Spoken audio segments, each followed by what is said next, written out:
Before I begin, I want to let y'all know that I'm doing this for the babies. And what I mean by the babies, I mean the seeds, the children, the young adults, the teenagers. You know what I'm saying? That are oftentimes misunderstood. Why are they misunderstood? Because we as parents, you know what I'm saying? We forget that we were young once. So we grow up and then we try to tell the kids what to do as if we never made mistakes, as if we never smoked weed, as if we never stole anything, as if we never sold drugs or were misunderstood by our parents. So to make the long story short, these stories that I'm telling about my life is to reach the kids, to let them know, hey, listen, I've been through A, B, and C. You don't have to go through it because this is the end result. And you may not like my language. You may not like my appearance. You may say, look at his nappy hair or whatever have you. That's not my concern. My main focal point is focusing on these young minds. And it's just that plain and simple. So I had to put this disclaimer out before I begin, because I'm going to be straight raw. I'm going to tell it like it is. You understand? So let's go. The time that I boosted clothes while living in Raleigh and Durham, North Carolina, right? So I want to take this back a little bit. So this is the 90s, of course. The 90s was a very beautiful era, man. I don't know what to say. I miss it, not every day, but oftentimes I miss it. You know what I'm saying? I mean, it was full of color, especially the hip hop culture, because that's what was pushing the 90s. You know what I'm saying? And hip hop was just new. You know what I'm saying? Back in those days. And I'm just going to be, like I said before, I'm being raw. So the white man didn't know what we were saying. You know what I'm saying? And this is the reason why back then you had different artists talking about different things. You know what I'm saying? Because we had the freedom at that point in time to rap about any and everything. Like I said before, and I say it again, it was new to white America, and they just didn't understand the culture. They didn't understand what we were saying, but they did understand the numbers. And whenever an average rapper put out an album, that it flew off the charts. You understand? So back then in the 90s, the reason why it's considered as being the golden era of hip hop is because I'm just being real, and I say that's my opinion. I won't say it as being a fact. But white people didn't know what we were talking about. It was new. White America, the only thing that white America understood was the numbers. And that was album sales. You understand? So, hip hop really literally set the trend with everything. Specifically in clothes. So back then we were wearing some of everything. We were wearing white name brand clothes, black name brand clothes. We had a Nietzsche. Let me take that back. Nietzsche came out in the late 90s, if I'm not mistaken. But we did have a Nietzsche in the late 90s. But I'm talking about the early 90s. You know what I'm saying? We had Benetton, Pele Pele, Mecca, Tommy Hilfiger, Carl Canine, Cross Colors, Polo, Nautica. You know what I'm saying? And the list goes on. We also wore football jerseys, basketball jerseys. Back then, in the early 90s or early and mid 90s, we were rocking ice hockey jerseys. That was a big thing back then. You understand? So the clothes wise, it was just very diverse back then. You know what I'm saying? It wasn't like one specific thing that everybody wore. Me, I wore the Bubble Goose vest with I look like Das Effects, if anyone knows who Das Effects is. You know what I'm saying? The rap group. I would walk around looking like Das Effects. So I had the big baggy jeans, you know what I'm saying, with the Bubble Goose vest and, the Champion hoodie or some type of hoodie. You understand? With the Timbs. You know what I'm saying? So it was... Back then, you had to piece your shit together, and you were coming out of the house looking like, you know what I'm saying, $1 million. That's what it was about. You had to look good for the females, you know what I'm saying? And I'm not gonna lie, when I was young in high school, You know, I had a little part-time job, and the part-time job wasn't paying that much for me to buy those type of clothing. You know what I'm saying? Another thing too, I forgot to say this too. I think it was the AACA, African Alliance Clothing something, where they came out with college t-shirts, HBCU t-shirts. You know what I'm saying? So like they had like say for example, they had like Spelman University on the shirt, you know, Howard University. So it was a lot of black pride back then. It was a whole lot of culture and colors and all of that shit that came along with hip hop and the way we dressed, right? So, you know, so it's the 90s. I'm in high school, you know what I'm saying? And, you know, I can't afford really, you know, some of the clothes that, you know, that they're putting out. You know what I'm saying? Carcanine jeans is like $50. You know what I'm saying? Excuse me, you know, polo shirts, you know, Tommy Hilfiger, need I say more? You know what I'm saying? They were always high and expensive. You know what I'm saying? Back then, another thing too, Gucci, Louis Vuitton, and all of that. You know, if your man Dapper Dan wasn't duping it up, you know, we wasn't able to afford that shit. You know what I'm saying? And in some cases, some people couldn't even be able to afford the clothes that Dapper Dan would do, you know, duplicating. You know what I'm saying? The Gucci and the Louis Vuitton and all of the rest of that. You know what I'm saying? So, you know, I get out of high school. Make long story short, I was living in Durham at the time. I went to high school in Durham, North Carolina. I leave and I go to New York, right? So I get up there. My father told me either you gotta work, you know what I'm saying, or go to college. You know what I'm saying? And I wasn't trying to go to college. You know what I'm saying? So I wound up working in Manhattan for Airborne Express. You know what I'm saying? So I'm gradually, you know, getting up my money, trying to piece some things together, whatever have you. And you know, while I was doing that, you know, I would go out on the weekends. You know what I'm saying? I had two stepsisters, so I used to go out with them. And we went to the skate key, you know what I'm saying? And I went out there and I had a ball. It was fun, you know what I'm saying? But the music back there and the culture, hip hop culture, you know, and the way people were dressing, it was just like, yo, you gotta be kidding me. My stepsisters looking at me like, yo, look at what you got on. Look at what they got on. You know what I'm saying? Look what we got on. You know, it's the fresh leathers, you know what I'm saying? Eddie Bauer, all of that. And I was like, yo, man, I gotta have that shit. Everybody wearing Air Maxes, Jordans, Timbs, all of that shit. And I'm sitting here and I'm saying to myself, how in the world all these people, these are my peers. How the fuck all these people got, you know, clothes, you know what I'm saying, like this? Like, how were they able to afford this type of shit? You know what I mean? So I decided, you know what, I'm gonna put a little bit of work in, you know what I'm saying, a little bit of OT at the job so I can get me, you know, a little bit, you know, more gear, whatever have you. And I find myself, you know, putting OT in and, you know, going to the Jamaica Avenue, you know what I'm saying, and you know, like getting some things and piecing this together, whatever. And I still like people on my block, you know what I'm saying, they were like, you know, fresh to death and all of that shit, head to toe. And I'm still not being able to keep up with them.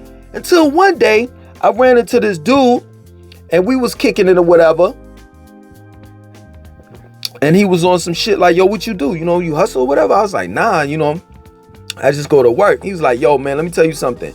Everybody hustles out here. So he started breaking down everything to me. You know what I'm saying? And it was just a new world that was just opened up. You know what I'm saying? Like some people were fucking with the Social Security cards. If you in New York back then, you know what I'm saying, you know what I'm talking about. Some of y'all, you know, y'all gonna miss me on this, you know what I'm saying? But I'm just gonna tell you anyway. Some niggas was in the Social Security cards. Some people were in the checks. Some people were into credit cards.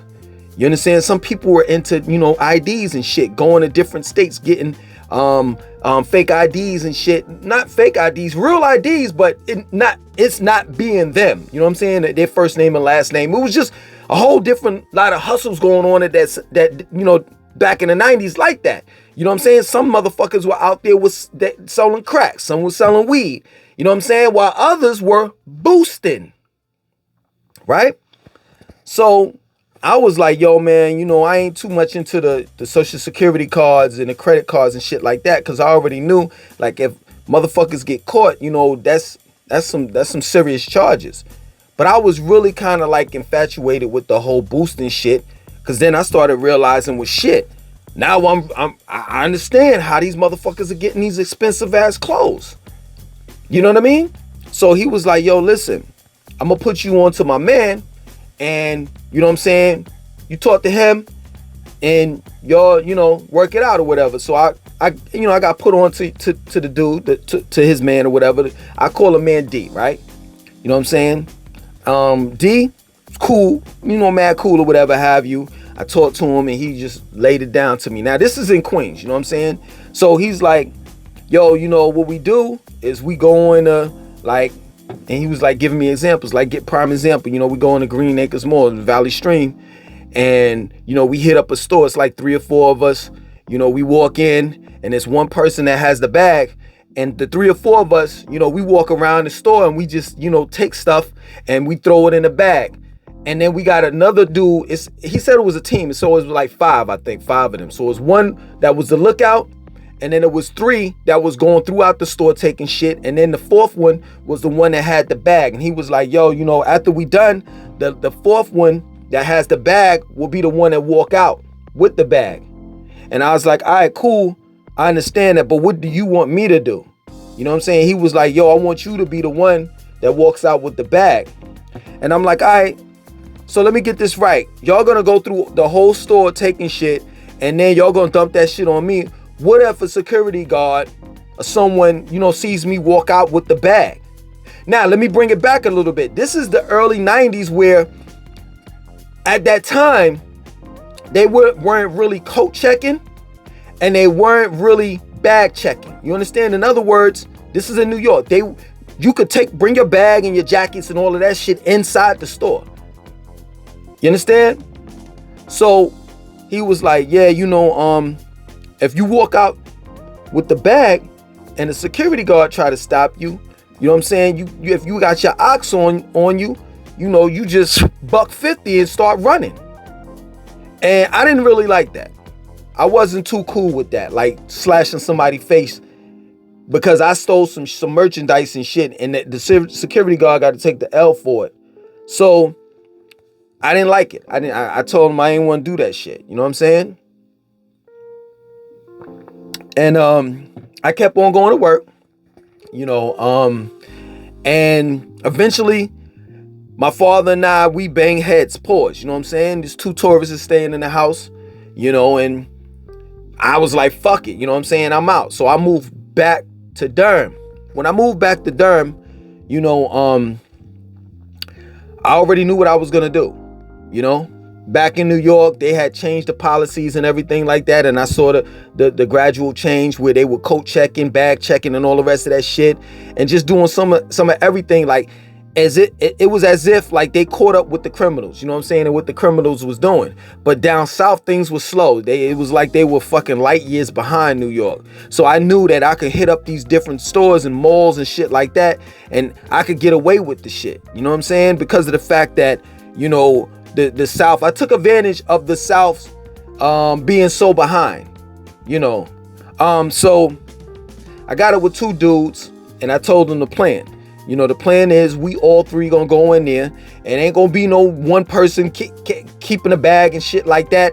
All 3 of us are gonna watch each other's back, and whatever each individual takes is theirs. It's just that plain and simple, right? So back in the 90s, of course, we got baggy ass clothes on, so it's the style, it's what's trending, you know what I'm saying, to look like that. So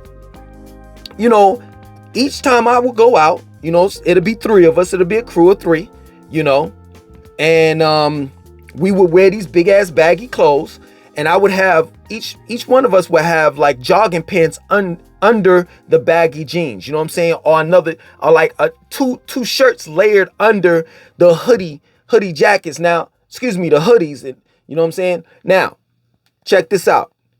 It was very easy stealing stuff in the wintertime because, of course, we got baggy clothes on, and plus we got jackets upon jackets on. Somewhat difficult in the summer, but I'm going to explain to you how we flip that, you know what I'm saying? Anyway, so the winter's here, we go in stores and we start stealing shit. Now, some of those things have those plastic things to them, you know what I'm saying, where when you walk out, you hear the alarm go off, right?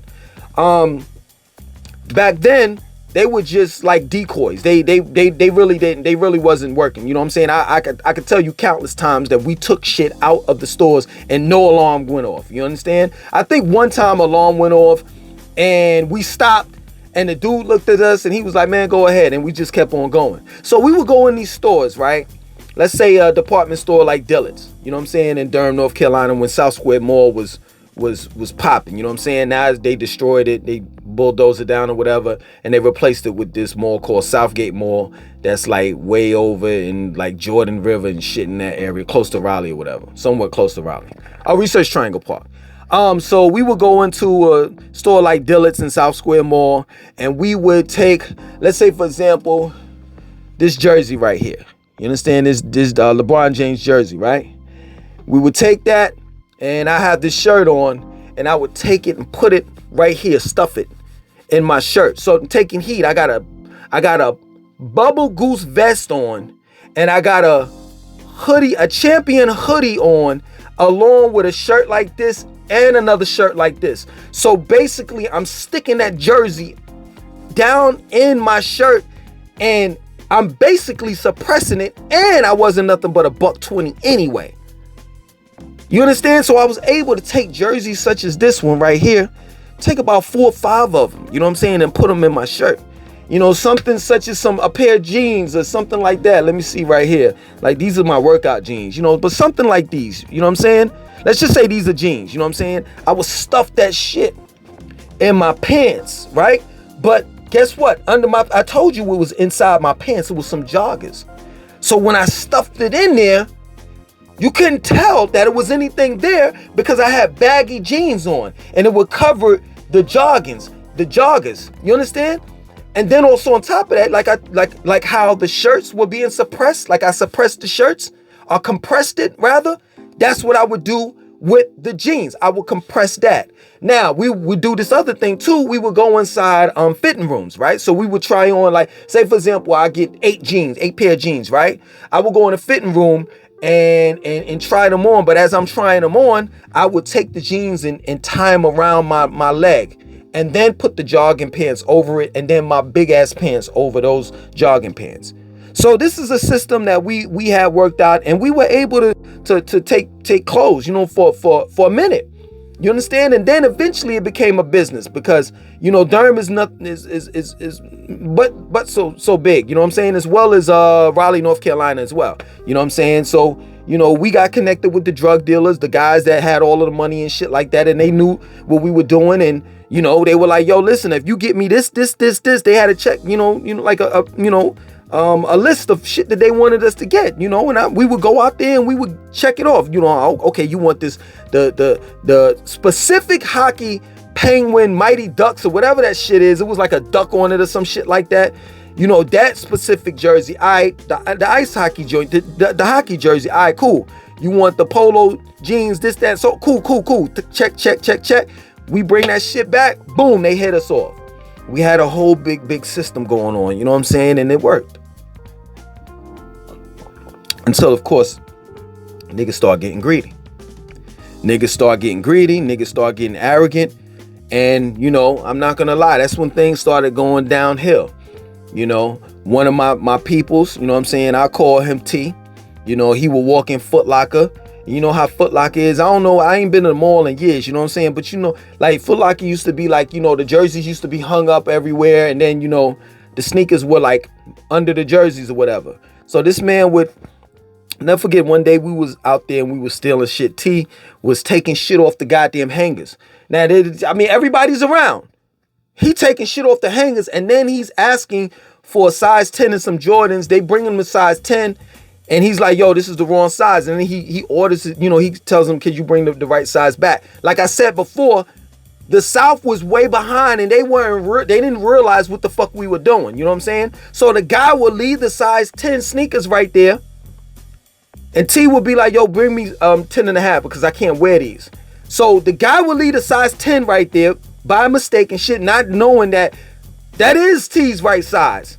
He put the fucking sneakers off and walked the fuck out. So there were many close calls where security saw that shit, and we had to run out of the fucking malls and shit like that, and it was a big big situation, you know what I'm saying, that people that saw us. And you know, we've been chased out of malls. I'll never forget, one time, we get in the car. T had this Honda, one of those, the box Honda Excels, you know what I'm saying, them small joints. We pull out, and security guard is driving behind us. One blocks us from the back and from the front. We managed to get out of there and spin out in front of traffic, and just some crazy shit, you know what I'm saying? You know, you know, so the summer comes, you know what I'm saying? And I'm like, all right, well, shit, we can't do it this way now, you know? And things get a little bit more tighter. So I say, you know what? I bring my girl with me. My girl is the driver. She sits in the car. We get whatever we need to get. We go back to the car and we peel the fuck off. You understand? So this particular time, you know, I tried something new. I was banking that it would work. I didn't know for sure, right? So I go in a place like, you know, Macy's or some shit like that, and steal some ties. You know, ties are real small. You know, they're long. You know what I'm saying? So you could roll them up and put them in your pocket. You know, we were still wearing baggy jeans, except, you know, we just had the t-shirts and shit, but we wearing baggy jeans, so I could still pop the, you know, that shit, you know, as far as having my jogging pants under my baggy jeans. So I would just stuff ties and shit in my pants, my joggers, right? So the ties were like Tommy Hilfiger, Polo, you know, what else? Nautica and shit. These ties are going to like $70, $80, $90. So I would, you know, take the ties from Macy's, and let's say, for example, in Raleigh, and then I would go to back to South Square and return them. So when I return them, the cashier will always be on some shit like, yo, you got your receipt? And I'm like, nah, I ain't got my receipt. You know what I'm saying? So they would give a store credit. So then, you know, that store credit, we had about $300, $400 worth of store credit. We would go in and just get whatever we needed to get. And either we were selling them to the drug dealers, selling it back to the drug dealers, you know, the clothes. Either they had a list for us, or we would just wear the shit that, you know, we took. And I'm gonna tell you when it came to an end. You know, we were in Cary, North Carolina, in the middle of Raleigh and Durham, right? I think it was called Cary Town Mall or something like that, right? So we go in Dillard's, and the plan is steal ties, you know what I'm saying? But then also, you know, whatever else we can get, you know. So my girl was, of course, the driver, you know. She gets out of the car at this specific time, and I didn't think too much about it, you know. I was like, all right, if you're gonna get out of the car and you're gonna come with us, just be our lookout, right? That's all you gotta do. Don't touch shit, right? I told her that, yo, don't touch shit, right? We go inside the store. We're taking cologne. Like I said, we're arrogant. We've been getting away with this shit for the longest. We've been making money off of this shit. Like, I've literally turned into a fucking criminal. No lie, that's my word. You know, eventually they have these inkjets. I don't know if you're familiar with that. I think they may still have them shits, like the ink joints. Like, if you that's attached to the jean or the shirt, and if you try to take it off, it pops and ruins the whole fucking shirt. So if you do steal it, it's no point of you stealing it. I've stolen it because it ruins the shirt, right? I was a mastermind with the shit. So I used to, in the very beginning, I used to take plastic bags to go over the ink joint and just pull it off, and then it would pop inside the plastic bag. But the problem is that once it pops, right, some of it would leak like through the plastic and shit, because I didn't have it real tight, onto the jean, onto the shirt. I remember I had this fresh ass motherfucking Tommy Hilfiger joint. Shit was lit. Like, the Tommy Hilfiger race, like they had the racing team series or whatever the fuck, and it came with the cap to match. Yo, let me tell you something. I was gonna go to the fucking club dipped, and I tried to maneuver that shit, and the inkjet popped and just ruined the fucking shirt. So what I did is I wound up getting a pair of wire clippers, because in between the ink thing and the plastic part that was connected to the bottom of it, in between that, it would be a metal stem. So it was the wire cutters was small enough for me to go in and pop that and just take it off easy. You know what I'm saying? So we just got real arrogant and sloppy and all types of shit with it. You know, like bold, like fuck it. We just gonna go in here and run through shit. And that's what we did. We ran through shit. Like the car was full. We would just take shit, leave out of the mall, dump that shit in the car. Go back in, leave out of the mall, dump that shit in the car. Why? Because we felt as though that Cary was some soft shit. You know what I'm saying? Like them niggas they ain't gonna even know. By the time they realize that we took the whole fucking store, we gonna be been gone. You understand? Right? So our last dump, we walking out. It's me, and it was just two of us and my girl, right? It was two of us at that time, right? I call this man G. We walking out of the mall. My girl is behind us. We walk out, they hem my girl up. I'm like, what the fuck? But the thing of it is, it's not like she's right behind us. Like we're walking fast to the car because we got shit on us. So we get to the car and I turn around. G is like, yo, they got your girl. I'm like, oh shit. So they take her back in the mall, right? So we dump everything. I say, yo, let's drive around to the other side of the mall and dump all of this shit behind this dumpster, right? So we had them in bags and everything, so all of the merchandise was safe. We dumped that shit. We drive back to where we were at, and then we walk in the mall like as if we don't know shit. I'm like, yo, this, you know, my girl, y'all got my girl for, I don't even know. And they were like, yo, go to this area, whatever. So we go to the area. They got my girl inside questioning her, right? So she's sitting there, she ain't crying, she ain't none of that, right? So they're like, yo, dig it. We found some ties on her. We know y'all got some shit. We're already going to take her downtown to Raleigh. You know what I'm saying? She's going to jail. Y'all need to give us everything that y'all took, right? And then we won't give her a felony and we won't lock y'all asses up.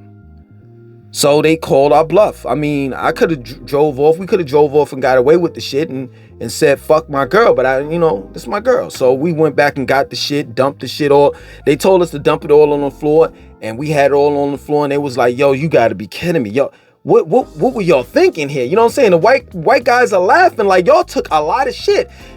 They were like, y'all took so much shit to the point where y'all was taking cologne and y'all took the testers. Like, this bottle ain't even full.